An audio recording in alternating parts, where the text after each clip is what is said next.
Hello viewers, நீங்கள் வந்து பெசரட்டு இதெல்லாம் கேள்விப்பட்டிருப்பீங்க. கந்த அட்டுன்றது கேள்விப்பட்டிருப்பீங்களான்னு தெரியல. ஆனால் நான் இதை வந்து பொதிகை டிவியில் ரொம்ப வருஷம் முன்னாடியே வந்து நான் பண்ணி காமிச்சிருக்கேன். கந்த அட்டுன்னு ஆக்சுவலி கருணக்கிழங்கு வச்சு பண்ணுற ஒரு தோசை. இதுக்கு தேவையான பொருட்கள் வந்து கருணக்கிழங்கு, அப்புறம் வந்து ஒரு கிளாஸ் பச்சரிசி, அப்புறம் வந்து காஞ்ச மிளகா காரத்துக்கு தகுந்த மாதிரி நான் வந்து ஒரு 7-8 எடுத்துக்கிட்டேன். உங்களுக்கு எவ்வளோ காரம் வேணுமோ அதுக்கு தகுந்த மாதிரி குறைக்கவும் செஞ்சுக்கலாம், கூட்டவும் செஞ்சுக்கலாம். அப்புறம் பெருங்காயத்தூள், உப்பு, இவ்வளோ தாங்க. இதை வந்துட்டு ஃபஸ்ட்டு என்ன பண்ணணுன்னா, இந்த கருணக்கிழங்குல வந்து கொஞ்சம் மஞ்சத்தூளும் கல்லுப்பும் போட்டு கொஞ்சம் நேரம் ஊற வச்சிடணும். எப்போவுமே வந்து கருணக்கிழங்கு சிலவங்களுக்கெல்லாம் கை அரிக்கும். கிழங்குக்கே அந்த ஒரு இது இருக்குது. ஸோ நம்ம என்ன பண்ணணும்னா கொஞ்சம் நேரம் உப்பு போட்டு ஊற வச்சிடணும். மீன் டைம் நம்ம என்ன பண்ணணும், இந்த பச்சரிசியை வந்து ஊற வச்சிடணும். இது ஒரு 15 மினிட்ஸ் ஊறினா போகிறோங்க. ஊறினதுக்கப்புறமா நம்ம மாவை எப்படி அரைக்கிறதுன்னு காமிக்கிறேன். இப்போது நான் காமிச்ச இன்க்ரீடியன்ட்ஸ் எல்லாம் வந்துட்டு நீங்கள் பச்சரிசி, சேனை, அந்த கருணக்கிழங்கு, அப்புறம் மிளகா, அப்புறம் வந்து பெருங்காயத்தூள், உப்பு எல்லாத்தையும் போட்டு ஒன்றா போட்டு மிக்சியில் அரைச்சிட்டு இந்த மாதிரி மாவு கிடைக்கும் உங்களுக்கு. எல்லாம் பச்சையாக அரைச்சிக்கணும், ஓகேங்களா? அரைச்சிங்கன்னா இந்த மாதிரி மாவு கிடைக்கும். இந்த மாவு வந்து ஒரு 10 மினிட்ஸ் மூடி வச்சுருங்க. வச்சதுக்கப்புறமா நீங்கள் வந்துட்டு இதை வந்து தோசையாக சுடலாம். நீங்கள் இது வந்து என்னடா இப்படி ஒரு விஷயமா, இதில் தோசை சுட முடியுமான்னு நினைப்பீங்க. ஆனால் நான் அதை வந்து அது டிவியில் பண்ணும்போது இது வந்து ரொம்ப ஒரு எல்லாராலையும் ரொம்ப பாராட்டப்பட்ட ஒரு டிஷ்ஷு. அதுவும் வந்து இந்த கருணக்கிழங்கு வந்து பைல்ஸுக்கெலாம் ரொம்ப நல்லது.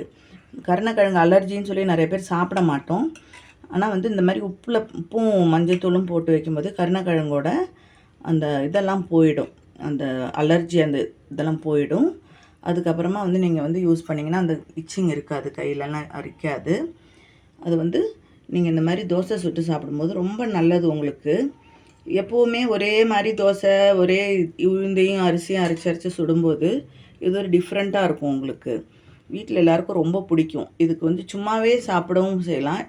இதுக்கு ஒரு சும்மா ஒரு ஊறுகாய் இருந்தால் கூட போகிறோம், சைட் டிஷ்ஷு. ரொம்ப நல்லாயிருக்கும் சாப்பிட்றதுக்கு. சில சமயம் தோசைக்கல் வந்து ஒட்டும். அப்போ நம்ம என்ன பண்ணணும், நம்ம வேறு ஏதாவது சமைச்சு அந்த எண்ணெய் மாற்றிருந்தோம்னா தோசைக்கல் ஒட்டும். அப்போ இந்த மாதிரி சின்ன ஒரு வெங்காயத்தை அந்த மாதிரி கட் பண்ணிக்கிட்டு அதை வந்து நம்ம நல்லா தோசைக்கல்லில் இப்படி போட்டு தேய்ச்சிட்டோம்னா அது வந்துட்டு நீட்டாகிடும். கொஞ்சமாக எண்ணெய் ஊற்றிட்டு அதுக்கப்புறமா நல்லா தேய்ச்சி விடணும். தேய்ச்சி விட்டிங்கன்னா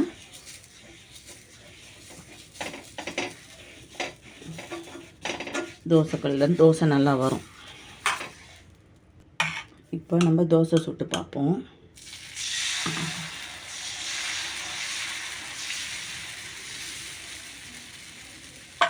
சில சமயம் இந்த மாதிரி கட்டி இருக்கும், அதை நீங்கள் வந்து எடுத்து போட்டுருங்க. ஏன்னா வந்து சேனை கொஞ்சம் சில சமயம் அந்த மாதிரி தான் அரையும்.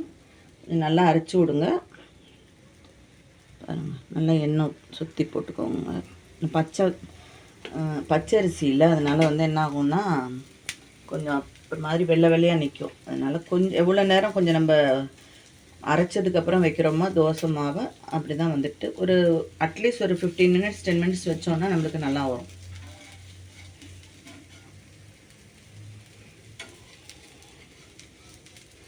நல்ல வாசனையாக இருக்குது தோசை.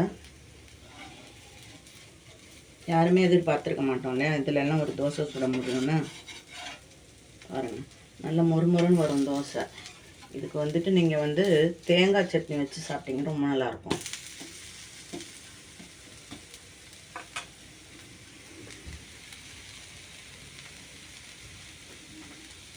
இது வந்து ஆக்சுவலி ஆந்திரா பார்டர், ஒரிசா அந்த இடத்துல வந்து இது ரொம்ப ஃபேமஸ் இந்த ஃபுட்டு. இது வந்து கருணக்கிழங்கு தோசை. கேரளாவில் இதை சேனைன்னு சொல்லுவாங்க, இங்கே வந்து கருணைக்கிழங்கு தமிழ்நாட்டில். ஸோ இது யாம் தோசை, பேசிக்கலி யாம் தோசை. கந்த அட்டுன்னா தோசைன்னு நினைக்கிறேன். அதனால தான் பெசரட்டு அதெல்லாம் பார்த்தீங்கன்னா அட்டு தான். பெசரட்டுன்னா பாசிப்பருப்பு தோசை. அதே மாதிரி இது வந்து சேனை தோசை, கந்த அட்டு. நல்ல பார்க்கறதுக்கே வந்து அப்பீலிங்காக இருக்குது பாருங்கள். நல்லாயிருக்கும் சாப்பிடவும். நல்லா முறுமுறுன்னு சுட்டு எடுத்திங்கன்னா ரொம்ப நல்லாயிருக்கும் பாருங்கள். இந்த தோசை வந்து உங்களுக்கு உடம்புக்கும் நல்லது.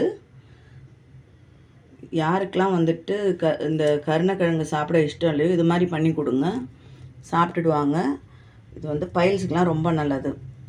இது யூஸ் பண்ணிங்கன்னா பைல்ஸ் வராது. Cook easy, eat tasty. அடுத்த வீடியோ வர காத்துருங்க. என்னோடய சேனல் பார்த்துட்டு லைக் பண்ணுங்கள், சப்ஸ்கிரைப் பண்ணுங்கள். தேங்க்யூ.